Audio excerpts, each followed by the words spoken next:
படம் தப்பு பண்ணாது அப்படிங்கறத வந்து நம்ம அந்த டைரக்டா கொண்டாந்து தியேட்டர்ல ரிலீஸ் பண்ணல. அதுக்கு முன்னாடி நிறைய பேர் பார்ப்போம், நிறைய பேர்ட்ட காமிப்போம், ஸ்பெஷல் ஷோ போடுவோம். ஸோ இந்த அவங்கெல்லாம் இதுலயே நமக்கு தெரியும். ஏன்னா ஒவ்வொரு ஆடியன்ஸும் சேர்ந்தது தானே ஒரு இது. அப்பவே சொல்லிட்டாங்க இது கொஞ்சம் கரெக்டா தான் இருக்கும் அப்படின்னு. பட் நான் எக்ஸைட்டடா இருந்தது. நான் சில விஷயங்கள் பேசியிருக்கேன், ஆனா இன்டென்ஷனா பேசல.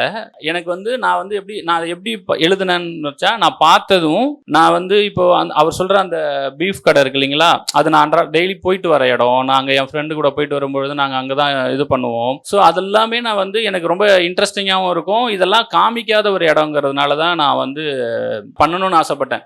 ஜாகிரபியாவே எனக்கு இதெல்லாம் வரவே இல்லையே அந்த ஸ்க்ரீனுக்குள்ளேயும். இதுக்குள்ளே ஒரு கதை சொன்னால் எனக்கு புதுசாகவும் இருக்கும். அந்த இதெல்லாம் எனக்கு ரொம்ப இன்ட்ரெஸ்டிங்காக இருந்துச்சு. ஸோ நான் அதனால் அதை வச்சு இது பண்ணேன். எனக்கு அந்த ஏரியாவில் மட்டும் ஒரு டவுட் இருந்துகிட்டே இருந்துச்சு. ஏன்னா இப்போ நம்ம பேசிட்டோம், இதில் ஏதாவது என்னென்ன நமக்கான இது இருக்குது, நம்ம எதை கரெக்டாக செஞ்சுருக்கோம், கரெக்டாக செய்யலைங்கிற அந்த கொஷின்ஸுக்கு மட்டும்தான் நான் வெள்ளிக்கிழமை வரைக்கும் வெயிட் பண்ணேன்.